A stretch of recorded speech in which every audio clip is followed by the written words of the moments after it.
man in there, he could be Albert Einstein, and you would still win. It was a night of awkward but educational dinners on This Is Us, so let's break down Season 4, Episode 7 and find out just what happened.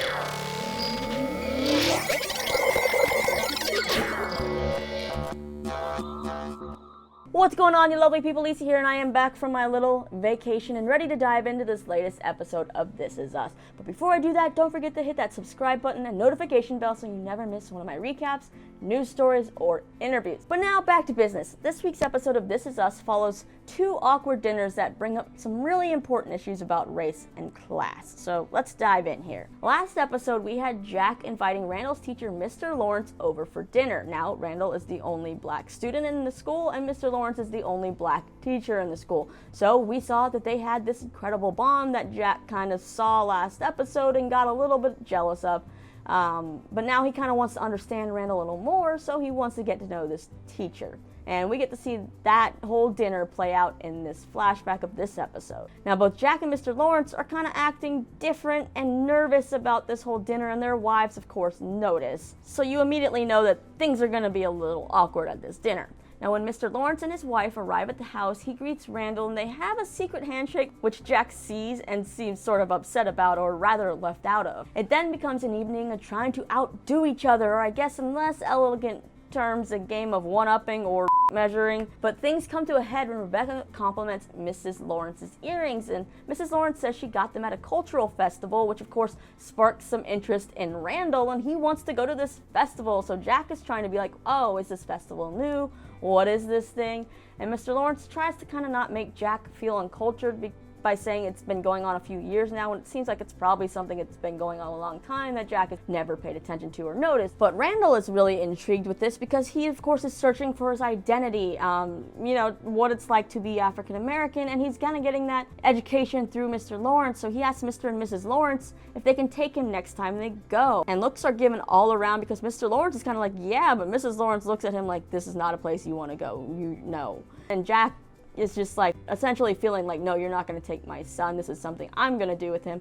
We're going to go as a family. And, he tells Mr. Lawrence, he takes a low blow and says, when you have a family, you can take them, and it's just super awkward. Now, by this point, Rebecca has had enough of everybody's behavior, especially Jack, and she pulls Jack aside to let him know that he needs to stop trying to compete with Mr. Lawrence because Jack is Randall's dad, and he's always going to win the battle. But you see, if Jack makes Randall choose between him and Mr. Lawrence, then Randall's going to miss out on something special that he definitely needs at this stage in his life. Now, thankfully, Rebecca, being the voice of reason here, gets through to Jack, and as the families are saying goodbye to each other, Jack gets honest with Mr. Lawrence about how now Randall asks questions that he can't answer, and so Jack is feeling like he's letting Randall down, and he feels like he's failing as a father. Now, Mr. Lawrence reemphasizes kind of what Rebecca said. He's Randall's teacher, and while he may make an impact now, he'll eventually become just a vaguely important figure to Randall as time goes on. Jack is someone who will always be important to Randall in his life. Then Jack says this. Corey, I can't teach my son how to be black. Oh no. And Mr. Lawrence just has one of those like, oh, bless your heart moments and decides to, help Jack out a little bit and gives him a book of poetry by Langston Hughes, who Randall has been very into lately. So Jack takes that book to Randall and says he's going to read it as well, and maybe they can read it together. And it was nice to see Jack kind of come around, and instead of continuing to take his frustrations out on others, he decided to open up his mind and learn more about his son and try to learn more about his son's culture, which I thought was really beautiful. The open mind. Open mind is what we also need in the present storyline with the awkward dinner we have between Malik's parents and Randall and Beth.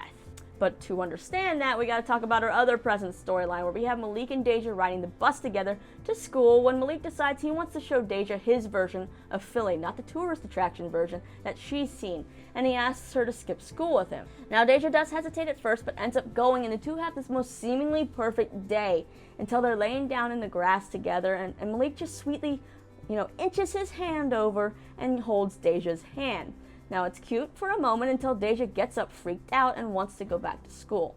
Now, Malik is, of course, confused and thinks he's done something wrong. But that's when we get to see Deja open up, saying that, she's never liked anyone before like this. She's never had those butterflies, but she can't tell if Malik is for real because he says so many romantic things that it just sounds like he's spitting game at her. And, well, him having a kid already doesn't really help her assumptions. And she also says she's only known one man in her life that doesn't lie, and that's Randall. Because all the men she's come into contact with before, like her mom's ex-boyfriends, were people that she couldn't trust. So now she's having these trust issues, doesn't know whether she should get involved with Malik and if she can trust him. And she has plans for her life that she doesn't want to get derailed. So she says being involved with Malik is a little too scary for her. Malik kind of like grabs her and stops her and says he doesn't have any game and that he is not what people think. He knows how people see him, but he's not that. He is so much more, and he really truly does like Deja, and she can trust that.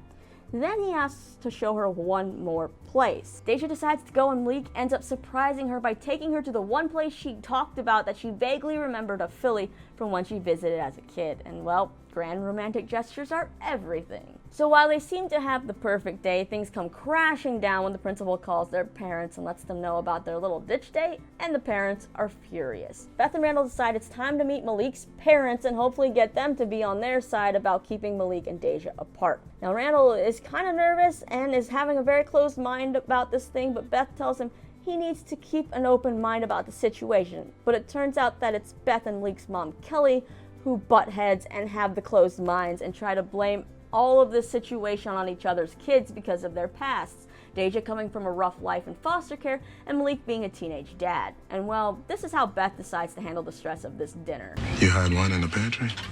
I got 3 kids, okay? Give me a break. Now, eventually things escalate and kind of looks like a fist fight may break out at dinner, but thankfully it doesn't. Instead, some real truth talk starts to happen. Now, Beth and Randall think that Malik will drag Deja back down into the life she had before. And that, of course, upsets Malik's parents because that means that just because of where they're from, where they live, their class, Beth and Randall seem to be looking down upon them, thinking they're not worthy. Now, Malik's dad, Darnell, then takes off his shirt, not to fight anybody though, but to show Beth and Randall his tattoos, and says that he earned these tattoos in a past life that he is not that proud of, and now they remind him of his mistakes and he lives differently. He is a good man.